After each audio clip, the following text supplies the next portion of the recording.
Vamos a orar, hermanos. Vamos a predicar la palabra del Señor. De hecho, les invito a abrir de nuevo sus Biblias en Romanos, capítulo 9. Y nuestro anhelo, nuestra oración, es que el Espíritu de Dios descienda con poder mientras su palabra es predicada, despertando algunos creyentes que tal vez están dormidos, animando a los que están corriendo, pero también levantando muertos por el poder de su palabra. Vamos a orar. Oh bendito Rey,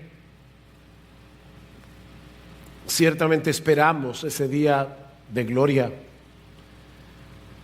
cuando los cielos se despejen como un pergamino y nosotros veamos a nuestro precioso Salvador descender del cielo para que nosotros estemos para siempre con Él. Pero permanecemos aquí, Señor, y debemos hacer tu obra. Padre, bendice tu palabra hoy. Oh Espíritu Santo, desciende sobre esta congregación y aún aquellos que nos están mirando de lejos. Obra, Señor. Oh, muéstranos a Cristo en esta mañana, porque te lo pedimos en su nombre. Amén y amén. Una de las grandes ventajas que tiene el hecho de exponer un libro de la Biblia versículo a versículo, lo que se conoce como predicación expositiva consecutiva, es que nos permite ver cada texto de las Escrituras dentro de su propio contexto. Y de esa manera podemos percibir más fácilmente la armonía, el balance de la revelación de Dios. Mis hermanos, cuando nosotros enfatizamos un aspecto de la verdad de las Escrituras por encima de otros, terminamos haciendo una caricatura de la verdad. Se parece a lo que la Biblia enseña, pero es una imagen distorsionada, es una imagen deforme de la realidad. Bueno, ese balance y esa armonía de la palabra de Dios se percibe claramente en el capítulo 9 de la carta a los Romanos, que estamos estudiando desde hace ya varios domingos. En los versículos 6 al 29, Pablo nos muestra que Dios ha estado llevando a cabo su plan de salvación en Cristo, llamando eficazmente a todos aquellos que fueron elegidos de pura gracia. De manera que el énfasis de toda esta sección de la carta está en la elección incondicional, en la elección soberana de Dios. Pero esa es una cara de la moneda. Al llegar al versículo 30, Pablo nos presenta la otra cara. Si bien es cierto que Dios es el responsable final de nuestra salvación, Pablo nos va a decir ahora que los incrédulos son responsables de su perdición. Son responsables. El énfasis en esta sección está en la responsabilidad humana. Y recuerden que Pablo está tratando de responder la pregunta: ¿por qué los judíos generalizadamente rechazaron al Mesías? ¿Cuál fue su problema? Estos israelitas tenían en sus manos las escrituras del Antiguo Testamento. Ellos conocían las promesas del pacto que Dios había hecho con Abraham y su descendencia. Pero vino el Mesías y la mayoría de los israelitas lo rechazó. Y Pablo se pregunta, ¿por qué? ¿Por qué? Bueno, La respuesta de Pablo en esta sección de la carta es que ellos decidieron mantenerse en su incredulidad. La soberanía de Dios no anula, no elimina la responsabilidad humana. Dios es soberano, nosotros somos responsables. De manera que podemos resumir el problema de los judíos y de millones incrédulos a lo largo de toda la historia y aún en el presente. Podemos resumirlo en dos grandes encabezados. El primero es que estos judíos y estos incrédulos, la mayoría de ellos religiosos, procuran alcanzar el favor de Dios por medio de las obras y no por medio de la fe. Ahí está el problema. Procuran alcanzar el favor de Dios por medio de las obras y no por medio de la fe. Vean el versículo 30. ¿Qué diremos entonces? Una frase típica del apóstol Pablo en la carta a los romanos, cuando él va a pasar a otro aspecto del mismo tema o cuando él está preocupado porque sus lectores no lleguen a conclusiones equivocadas. ¿Qué diremos entonces?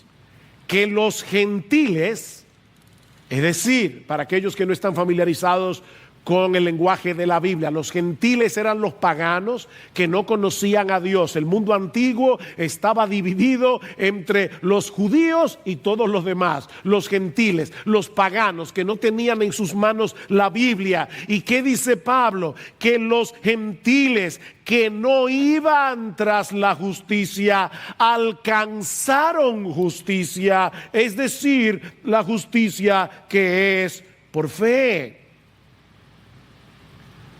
Estos gentiles que Pablo describe ampliamente en el capítulo 1 de Romanos no tuvieron ninguno de los privilegios de los judíos. Ellos no estaban persiguiendo una correcta relación con el Dios vivo y verdadero. Es a eso que se refiere Pablo cuando dice aquí que ellos no iban detrás de la justicia, es detrás de una correcta relación con Dios.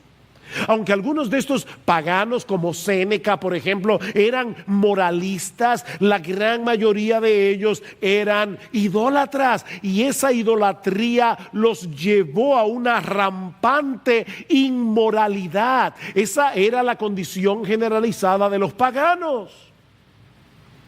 Sin embargo, cuando el evangelio de la gracia de Dios en Cristo, el evangelio de la justificación por la fe sola comenzó a penetrar en el mundo greco-romano, la cantidad de gentiles que abrazaron el evangelio fue muchísimo mayor que la de los judíos.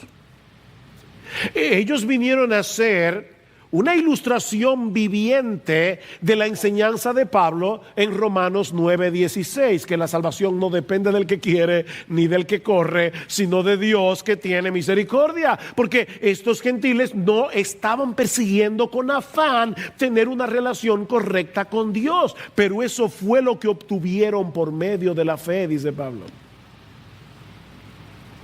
Ellos creyeron en Cristo. Mis hermanos, la elección incondicional no elimina nuestra responsabilidad de creer. Por eso es que en la clase de escuela dominical del domingo pasado decíamos, la elección es incondicional, no la salvación. La salvación está condicionada a que tú creas y te arrepientas. La elección es incondicional, pero tú tienes que creer y arrepentirte. Esa es tu responsabilidad. Mis hermanos, aunque la fe es un don de Dios, somos tú y yo los que creemos. Y al hacerlo recibimos como un regalo la justicia de Dios en Cristo. Déjeme ponerlo de esta manera. Para poder estar en la presencia de Dios hay que ser tan justos como Él. No se puede tener una justicia un poquito menor. Hay que ser tan justos como Dios.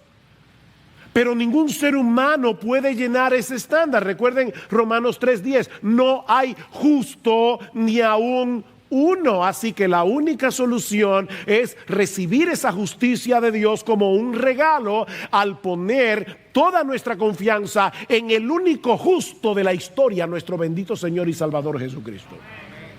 Él es el único justo.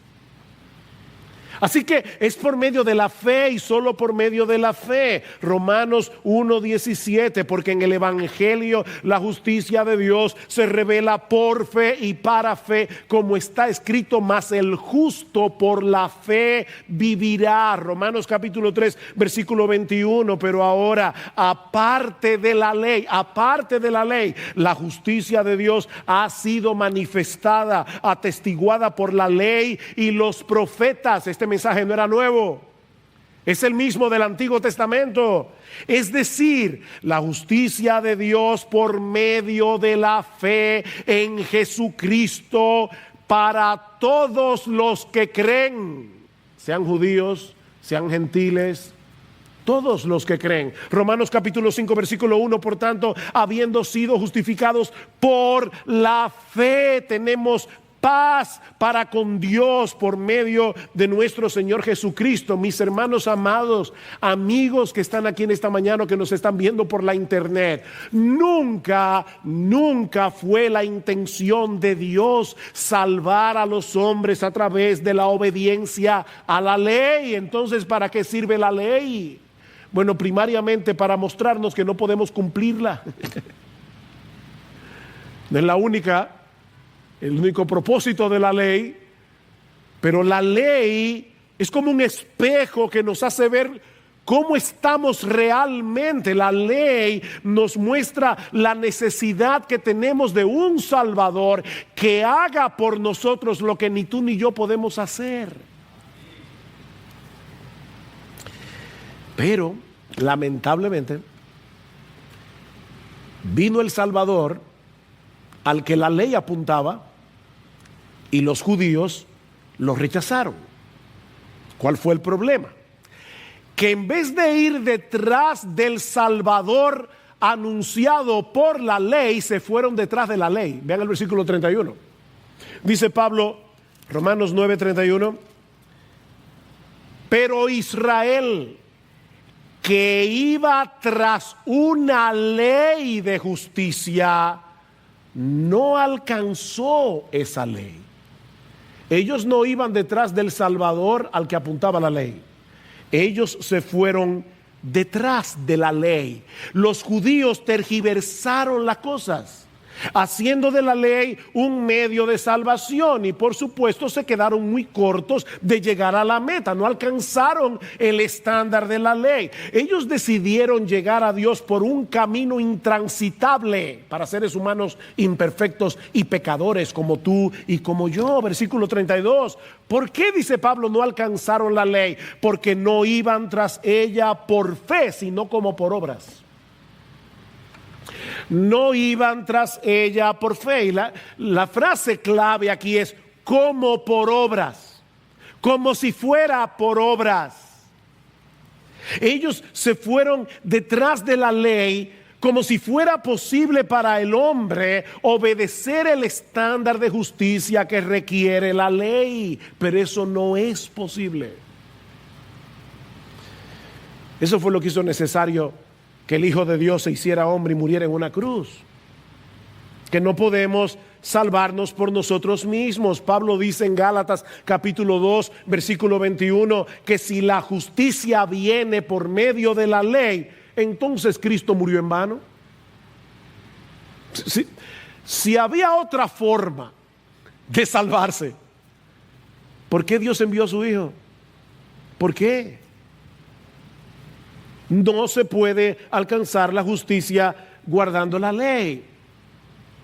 El problema es que ese mensaje aplasta el orgullo humano. Ahí está todo el problema. El Evangelio destruye nuestra justicia propia. Nos deja sin argumentos para jactarnos de nosotros mismos. No, yo no quiero ese evangelio. ¿Por qué no tengo de qué jactarme? ¿Recuerda lo que dice Pablo en Romanos capítulo 3, versículo 27? ¿Dónde está pues la jactancia? ¿Queda excluida? ¿Por cuál ley? ¿La de las obras? No, sino por la ley de la fe, porque concluimos que el hombre es justificado por fe, aparte de las obras de la ley. Aparte de las obras de la ley. Lo que Pablo está diciendo es, mira, tenemos dos opciones, o nos jactamos en nosotros mismos o nos jactamos en Jesús. Pero no se puede hacer las dos cosas al mismo tiempo. Y la gran mayoría de los judíos, como la gran mayoría de los incrédulos en el día de hoy, decidieron seguir jactándose en ellos mismos. Versículo 32. Tropezaron, mitad del versículo, en la piedra de tropiezo, tal como está escrito: he aquí pongo en Sión una piedra de tropiezo y roca de escándalo, y el que crea en él no será avergonzado. Pablo está citando aquí dos pasajes que se encuentran en el libro de Isaías. Isaías capítulo 8 versículo 14, Isaías capítulo 28 versículo 16. Y si tú conectas estos dos textos, verás que su mensaje básico es este. Básicamente, los que confían en el Señor encontrarán seguridad y refugio en medio del juicio. Dios mismo, dice Isaías, vendrá a ser un santuario para ellos. Increíble. Como un templo que nos cubre. Y ese templo es, Jesús es la piedra angular de ese templo. Pero aquellos que decidan poner su confianza en otro lugar tendrán que enfrentar inevitablemente el juicio de Dios. De hecho, el mismo Jesús le dijo a los líderes religiosos de su época, Mateo 21:44, el que caiga sobre esta piedra será hecho pedazos. ¿Tú oíste eso? Eso salió de la boca de Jesús. El que caiga, el que tropieza y cae sobre esta piedra, será hecho pedazos. Así que con Jesús solo hay dos opciones: refugio o condenación, seguridad o juicio, mi amigo, y todo depende de lo que tú hagas con esa piedra. Todo depende de Él. O te escondes debajo de esa piedra, o tropiezas en ella y te destruyes. Y lo que Pablo nos está diciendo aquí es que la gran mayoría de los judíos tropezaron con Jesús. No porque hubiera ningún defecto en él, sino porque ese tipo de Salvador nos deja mal parados. Ese tipo de Salvador destruye nuestra justicia propia, nos deja mal parados. Mira, mi hermano, si predicamos, como se predica en muchos púlpitos en el día de hoy, que Cristo vino a darnos un ejemplo de amor sacrificial que debemos imitar para ser salvos, puede que muchos te oigan de buena gana. Ese mensaje es atractivo. Sí, eso es lo que necesitamos hacer. Imitar el amor de Jesús. El mundo sería un lugar ideal si todos pudiéramos amar como Jesús. Pero cuando tú le dices, mira, ni lo intentes, que no vas a poder, debes reconocer tu impotencia y recibir por medio de la fe el regalo que Dios te ofrece en Cristo gratuitamente por gracia. En vez de decir, oh wow, sí, dame ese regalo. No, muchos se ofenden. Es una ofensa. Ese es el escándalo de la cruz. como se refiere Pablo al Evangelio en Gálatas capítulo 5, versículo 11, y que de paso es el pasaje que usamos como base para el título de este sermón. El escándalo de la cruz. La cruz resulta escandalosa para todo el que es incapaz de verse a sí mismo como un pecador que merece el infierno y que no puede salvarse a sí mismo. El que no puede ver eso, la cruz es un escándalo. Y ahora yo te pregunto, antes de seguir adelante, ¿qué es Cristo para ti? ¿Una piedra de refugio o una piedra de tropiezo? Porque mira, mi amigo, eso va a decidir tu destino en el día del juicio. El que no está conmigo está contra mí, dice el Señor en Mateo 12:30. La neutralidad es imposible con Jesús. Hay personas que dicen, no, yo no estoy en contra de Cristo, simplemente Él me es indiferente. Eso es enemistad contra Él. Eso es un desprecio a Jesús. Eso es pisotear a Jesús. Con Él la neutralidad no es posible. Y mi amigo, estar en contra del Rey de Reyes, del Señor de los Señores, es una locura. Es una locura. Mi amigo, escóndete en esa roca, escóndete, refúgiate. Porque el que pone en Él toda su confianza, Pablo dice aquí, no será avergonzado. Lo viste en el versículo 33, no será avergonzado. Y la idea aquí es que seremos vindicados en el tribunal de Dios, declarados sin culpa, porque ya Dios dio ese veredicto desde que depositamos nuestra fe en Jesús. Dios nos declaró sin culpa en su tribunal, anulada el acta de los decretos. Ya no hay nada contra nosotros en el cielo. Qué gozo, ¿verdad? ¿Podemos morirnos tranquilos? Alguien decía, procura que el día que te toque morir, solo te haga falta morirte. Que no tengas cuentas pendientes en el tribunal de Dios. Bueno, ya no seremos avergonzados en el día del juicio, porque nuestro abogado mostrará las marcas de su cuerpo partido en la cruz. No hay deuda pendiente.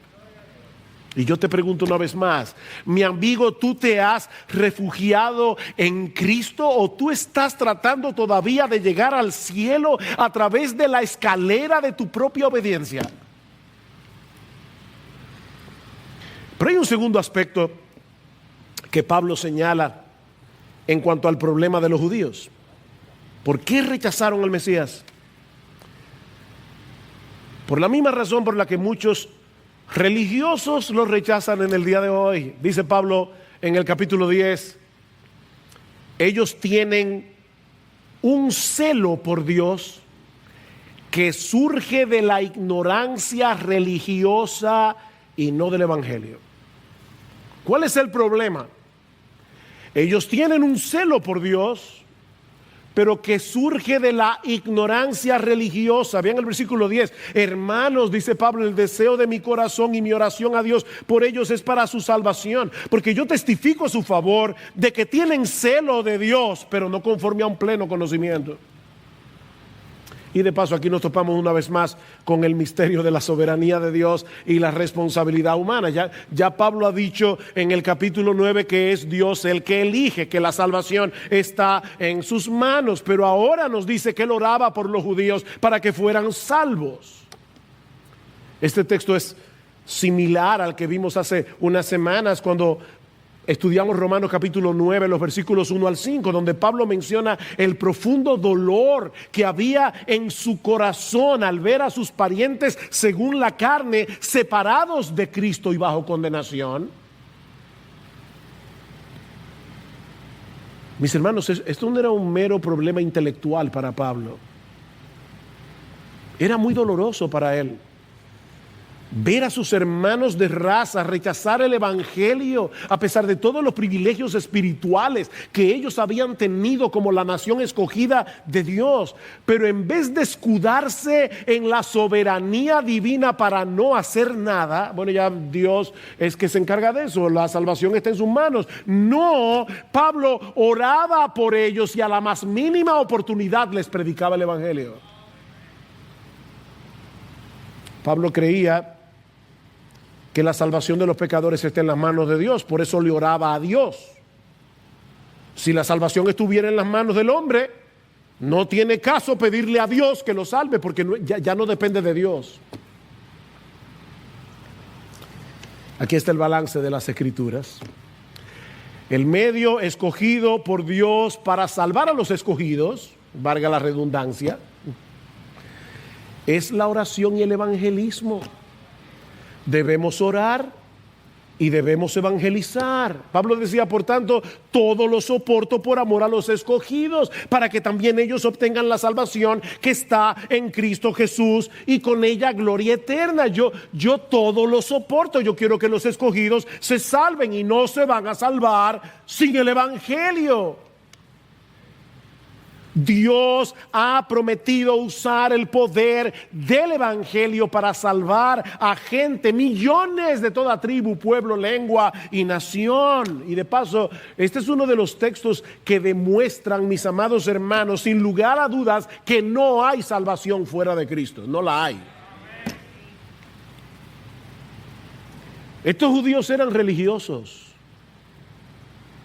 De hecho, Pablo dice en el versículo 2 que tenían celo por Dios y aún así estaban perdidos. ¿Qué era lo que Pablo pedía por ellos?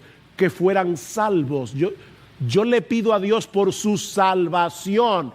Ellos iban camino al infierno con todo y su celo.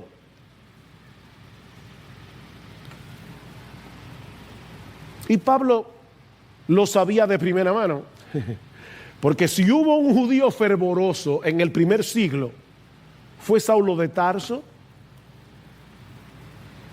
Escuchen lo que él dice de sí mismo cuando Pablo tuvo que presentarse delante del rey Agripa. En Hechos 26, mis hermanos, este testimonio es espeluznante. Pablo dice, yo ciertamente había creído mi deber hacer muchas cosas contra el nombre de Jesús de Nazaret, lo cual también hice en Jerusalén. Yo encerré en cárceles a muchos de los santos, habiendo recibido poderes de los principales sacerdotes, y cuando los mataron, yo di mi voto. ¿Qué hacemos, Pablo? Mátalo. Ese era Pablo. Y muchas veces castigándolos en todas las sinagogas los forcé a blasfemar. Pablo tomaba a estos cristianos y le decía a los carceleros, golpéenlo hasta que maldigan a Jesús. Ese era Pablo. Y enfurecido sobremaneras contra ellos. Enfurecido sobremanera contra ellos, los perseguía hasta en las ciudades extranjeras. Eso es fervor religioso. Este era un hombre fervoroso. En Gálatas 1 dice, yo aventajaba a la mayoría de mis contemporáneos. Y Pablo no lo decía con orgullo.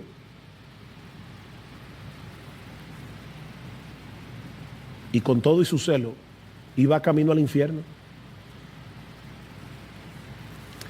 Contrario a lo que mucha gente piensa en el día de hoy, no es la sinceridad de una creencia la que salva.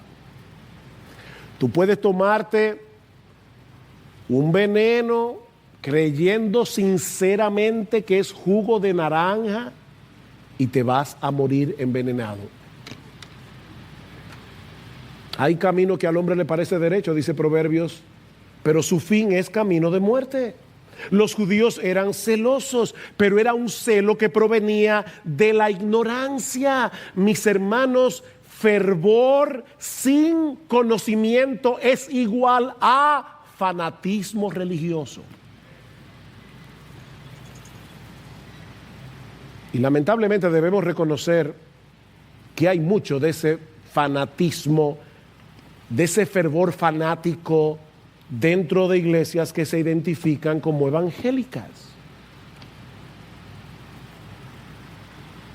Es el tipo de fervor que surge de la idea equivocada y es algo que está como muy sutil en nuestro corazón.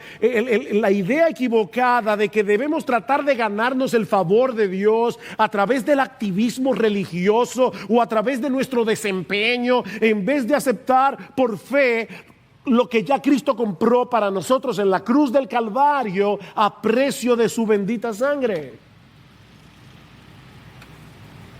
Y eso puede ser muy engañoso, porque la persona se ve a sí misma haciendo un esfuerzo enorme por obedecer a Dios. No, lo que pasa es que tú eres frío, yo sí estoy en esto. Es difícil. Es una persona fervorosa en su obediencia, pero solo porque piensa erróneamente que de eso depende el favor de Dios. Tengo que leer mi Biblia, tengo que orar, tengo que predicarle el evangelio a los perdidos, a los que no conocen al Señor. Sí, los creyentes deben hacer todo eso y mucho más. Todo eso y mucho más. Pero no para ganarnos el favor de Dios, sino porque ya fuimos favorecidos por Él gratuitamente, por gracia, por medio de la fe en Jesucristo. Ya fuimos favorecidos. Todo fervor que nos surge de un correcto entendimiento del evangelio es una trampa mortal, porque nos lleva de la mano, nos lleva de vuelta a la jactancia y a alejarnos de Jesús. Versículo 3. Pues, aquí está el problema, desconociendo, ellos tienen celo de Dios, pero como no es conforme a un pleno conocimiento, ellos desconociendo la justicia de Dios y procurando establecer la suya propia, no se sometieron a la justicia de Dios. ¿Se dieron cuenta que todos los verbos que Pablo usa aquí apuntan hacia la responsabilidad humana? ¿Por qué se perdieron? Desconocieron, procuraron establecer, no se sometieron. ¿Quiénes? Ellos. Ellos decidieron desconocer la justicia de Dios. En otras palabras, ellos no quisieron aceptar el regalo de la justicia que Dios nos ofrece en Cristo. ¿Por qué? Porque eso era muy humillante. Trataron de establecer la suya propia, ¿ven? No queremos la salvación como un regalo. Yo no soy ningún mendigo. Por eso alguien decía que Israel permanecía en ignorancia, no porque la información no estuviera disponible, sino porque les convenía permanecer ignorantes. ¿Tú has visto a esa persona que no saben ni quieren saber? Miren, el fanático es una persona que se rehúsa a toda reflexión. El fanático no reflexiona porque él no tiene el menor interés de ser convencido. De manera que en la mayoría de los casos, la ignorancia del fanático no es otra cosa que una protección de su arrogancia. O sea, tú me quieres quitar la única cosa en la que yo todavía me puedo jactar.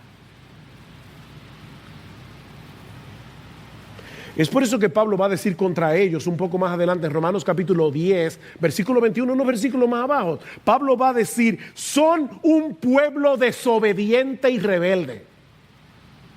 O sea, Pablo no está adorando la píldora aquí. Pablo amaba a sus hermanos, pero todo médico sabe que el peor error que puede cometer con un paciente es dorarle la píldora.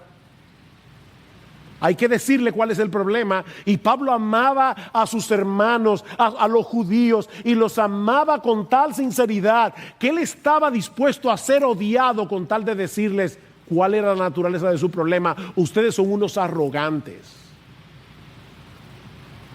Ustedes son unos jactanciosos. No venga a decirme a mí que tú no has creído porque Dios no te ha elegido. Olvídate de eso. Tu problema es que tú no quieres este evangelio. No lo quieres porque te deja mal parado. Eres un soberbio. Eso es lo que Pablo está diciendo. Es tu arrogancia.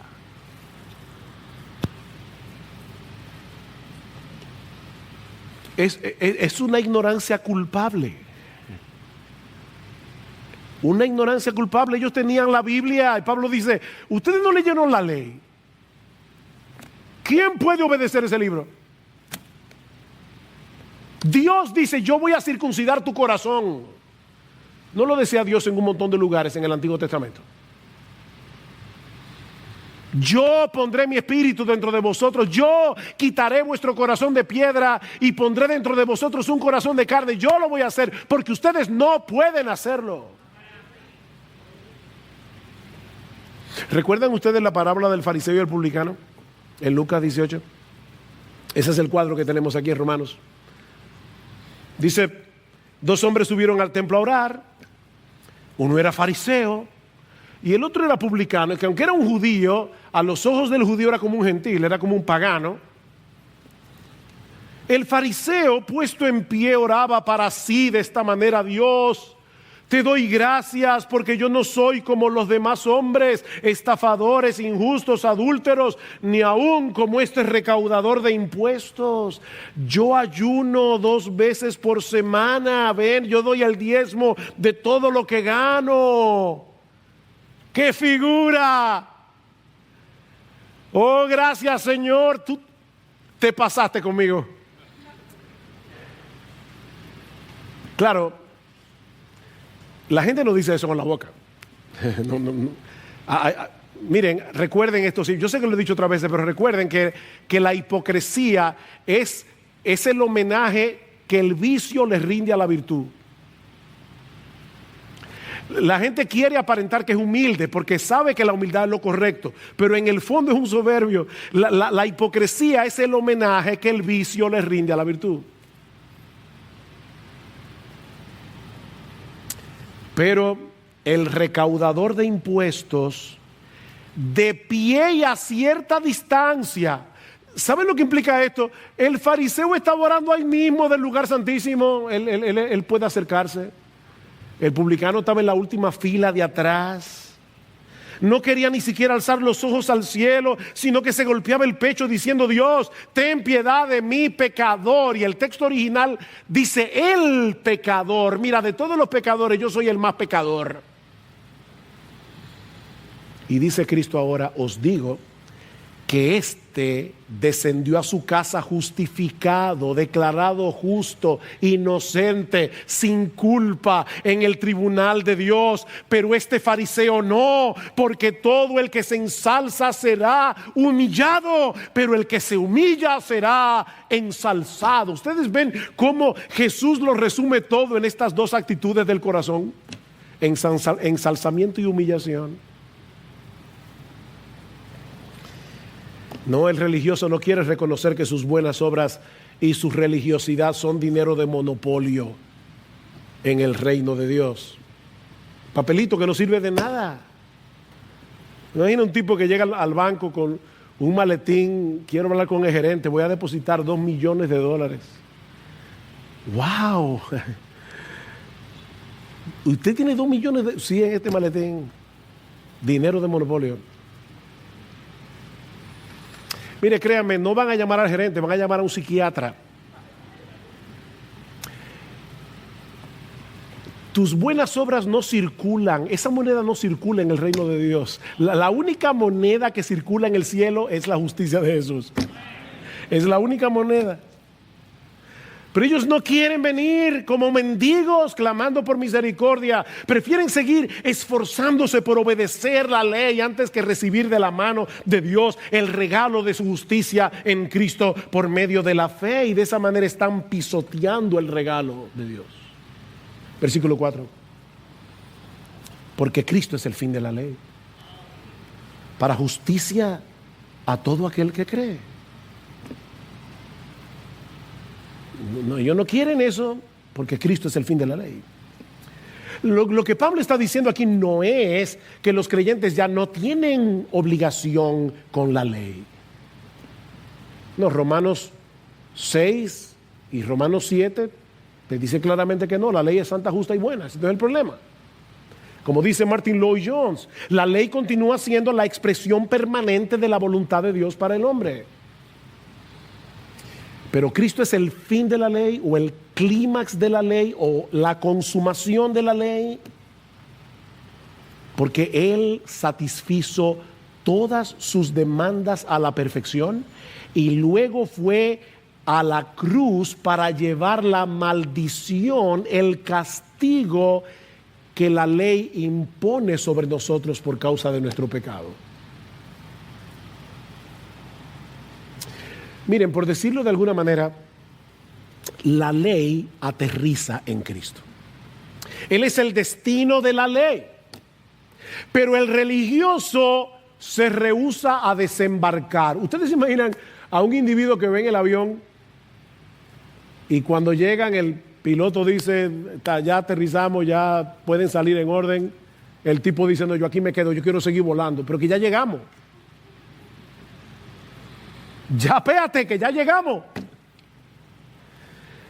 Este avión aterrizó en un lugar extraordinario, porque ahora podemos disfrutar en Cristo de todas las bendiciones de Dios gratuitamente por gracia, por medio de la fe.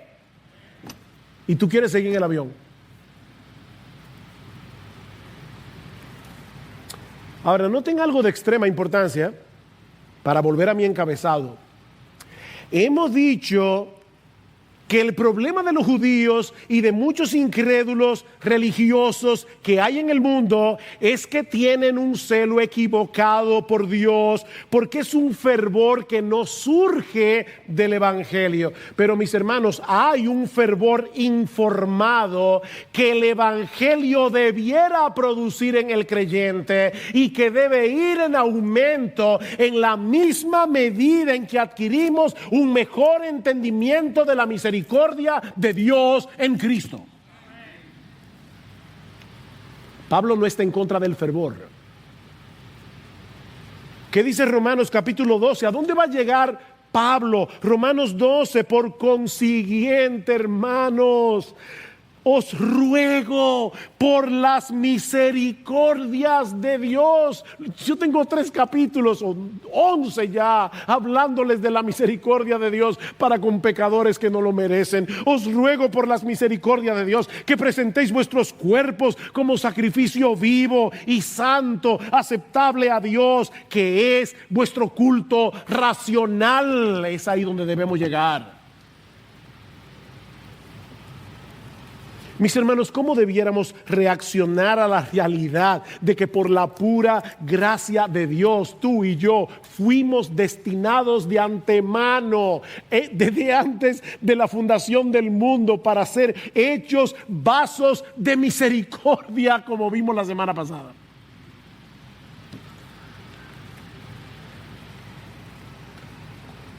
Ustedes admiten esa gente que pueden escuchar la pieza más increíble de música, pueden ver el paisaje más hermoso y no se inmutan.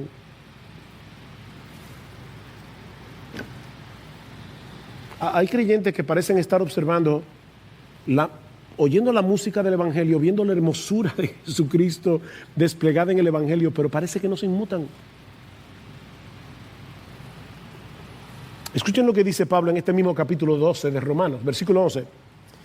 No seáis perezosos en lo que requiere diligencia, fervientes en espíritu, sirviendo al Señor.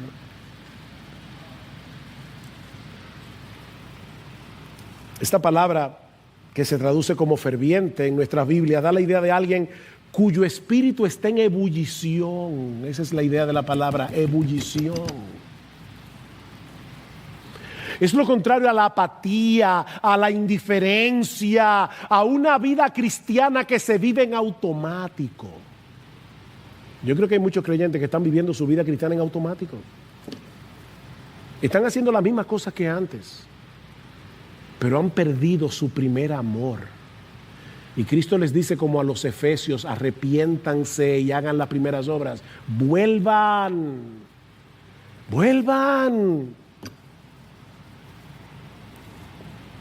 Mis hermanos, el fervor y el fanatismo no son la misma cosa. Es verdad, como dice Martin Lloyd-Jones, que se puede estar fanáticamente dedicado a Dios y aún así estar perdidos. Eso es lo que Pablo está diciendo en Romanos 10:1 y 2. Pero al mismo tiempo no deja de ser extraño que haya tanta gente que profese ir camino al cielo por la pura misericordia de Dios y desconozcan por completo el verdadero fervor que produce el Evangelio. Eso sí es extraño. Miren el ejemplo del apóstol Pablo. ¿Qué fue lo que provocó que este fervoroso fariseo se convirtiera en un fervoroso cristiano? ¿Qué fue lo que hizo la diferencia? Que él vio la gloria de Jesús camino a Damasco. Y nosotros vemos la gloria de Jesús en este libro, dice 2 Corintios 4, en el Evangelio. La misma gloria. Tú no tienes que tener el mismo encuentro con Jesús que tuvo Pablo camino a Damasco. Pablo mismo dice en 2 Corintios capítulo 4, si nuestro evangelio está encubierto, entre los que se pierden está encubierto, en los cuales el Dios de este siglo cegó el entendimiento de los incrédulos para que no les resplandezca la luz del evangelio de la gloria de Jesucristo. El diablo le tiene el ojo cegado. Pero ¿qué hace el evangelio? Dice Pablo en el versículo 5, yo en cambio predico a Cristo.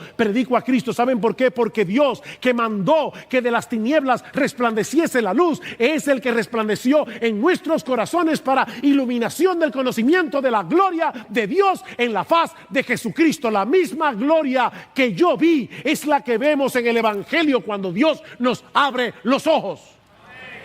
Y podemos nosotros decir, qué interesante.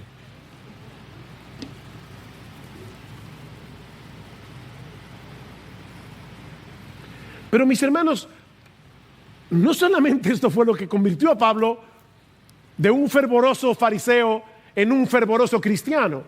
¿Qué fue lo que mantuvo la llama de ese fervor hasta el día de su muerte? Lean la vida de Pablo.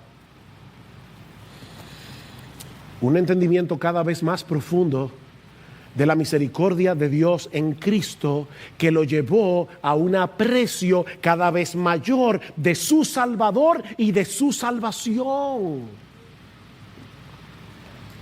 Ese es el testimonio que él da en Filipenses capítulo 3, después de mencionar su pedigrí religioso. Yo era fariseo, yo era hebreo de hebreos, etcétera, dice Pablo, pero todo lo que era para mí ganancia lo he estimado como pérdida por amor a Cristo, y aún más yo estimo como pérdida todas las cosas en vista del incomparable valor de conocer a Cristo Jesús mi Señor. Por amor, por quien lo he perdido todo y lo considero como basura a fin de ganar a Cristo y ser hallado en Él, no teniendo mi propia justicia derivada de la ley, Romanos 9, sino la que es por la fe en Cristo, la justicia que procede de Dios sobre la base de la fe.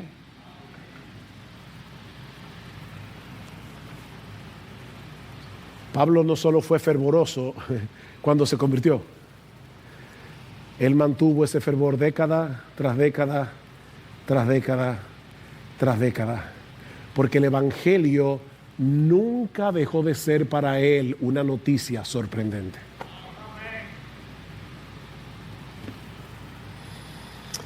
Hay al menos 3 aplicaciones breves que quiero traer aquí antes de terminar. Pudiera, créanme, decir más, por lo menos 4 aplicaciones. En primer lugar, cuídate del legalismo. Oh, mi hermano, cuídate del legalismo. Y no olvides que el legalista no es aquel que toma en serio la ley de Dios. No. Debemos tomar en serio la obediencia, debemos tomar en serio nuestros deberes cristianos. El legalista es aquel que hace todo eso para ganarse algo que ya Cristo compró. Cuídate del legalismo, mi hermano, cuídate del legalismo. Alguien decía, autor del siglo XVII, este problema no es nuevo, el poeta inglés Richard Lovelace, él decía, todos, si lo dije mal, yo sé que hay mucha gente que son puristas del lenguaje, todos gravitamos de manera automática hacia la suposición de que somos justificados por nuestro nivel de santificación.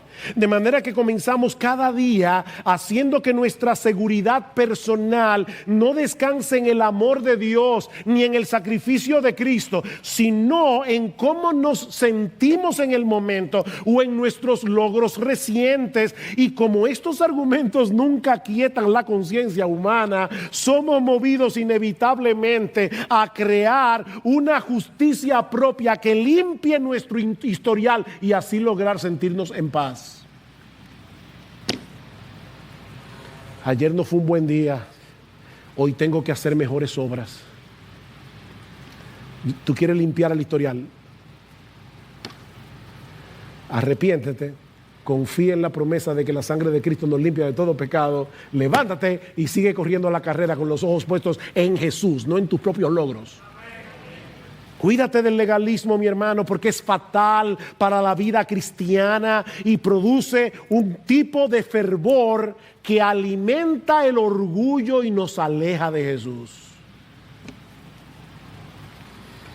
Pero aprendemos también, en segundo lugar, la enorme importancia de seguir creciendo en nuestro entendimiento del Evangelio. Lo decíamos la semana pasada, a veces perdemos de vista que la carta de Pablo a los romanos era una carta y que no fue enviada a un seminario, fue enviada a una iglesia. Todo eso que Pablo ha dicho acerca de la elección incondicional, acerca de cómo Dios de la misma masa hizo vasos de misericordia. Él quería que una iglesia de gente común y corriente como tú y como yo, algunos de ellos analfabetos que no sabían ni leer ni escribir, y Pablo quería, por inspiración del Espíritu Santo, que ellos entendieran todo eso.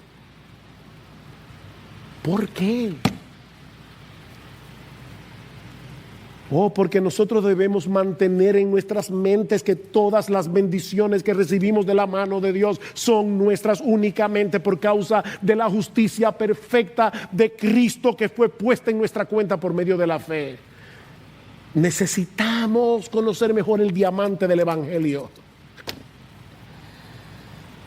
Eso es lo que nos permite decir como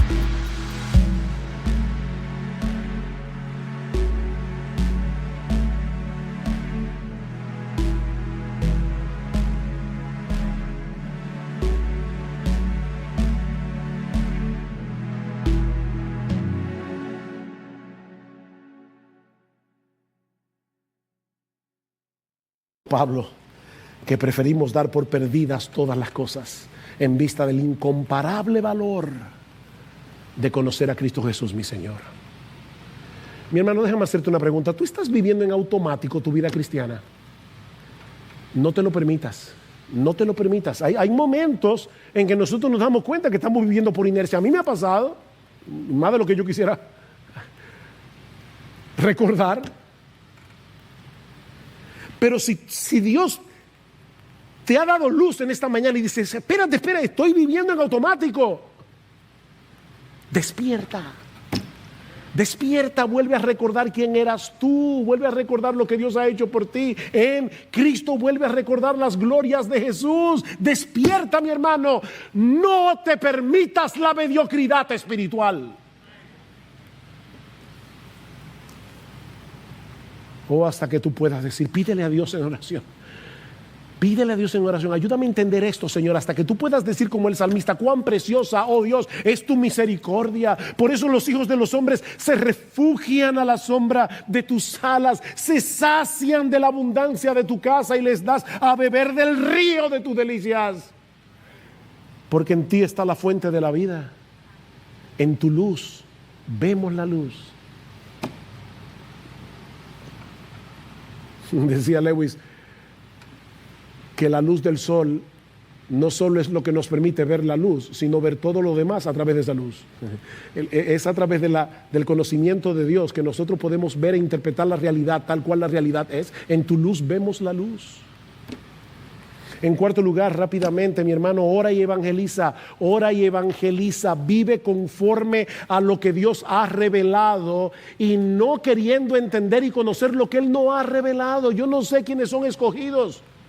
Yo no sé quiénes son. Ora por tus familiares incrédulos, ora por tus amigos, ora, porque de alguna forma misteriosa que ni tú ni yo podemos entender, Dios ha decidido obrar.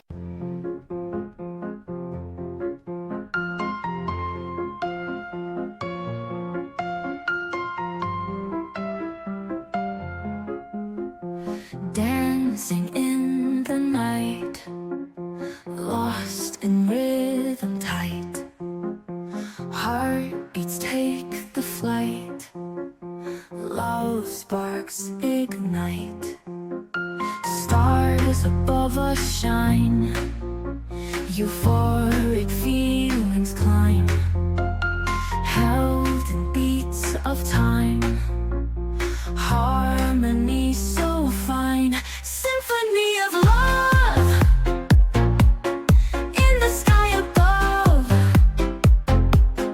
We become the dove, fly and join my love.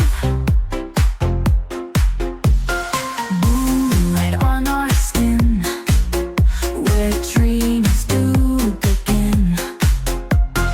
Melodies within, hearts forever kin.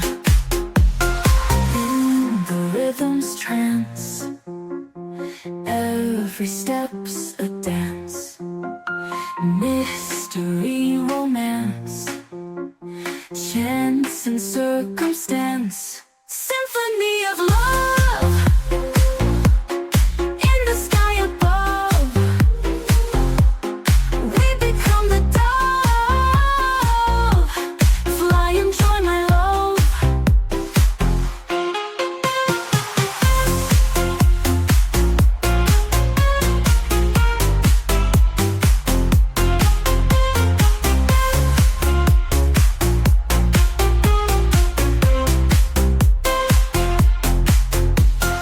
In the rhythm's trance, every step's a dance. Mystery, romance, chance and circumstance. Symphony of love in the sky above. We become the dove, fly and join my love.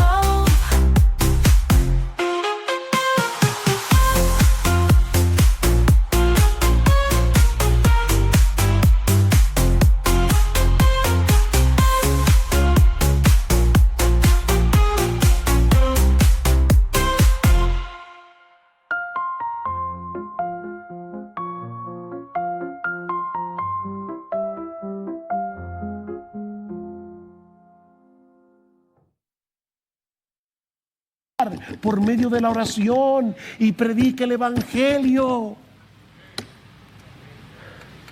Porque el evangelio es poder de Dios para salvación.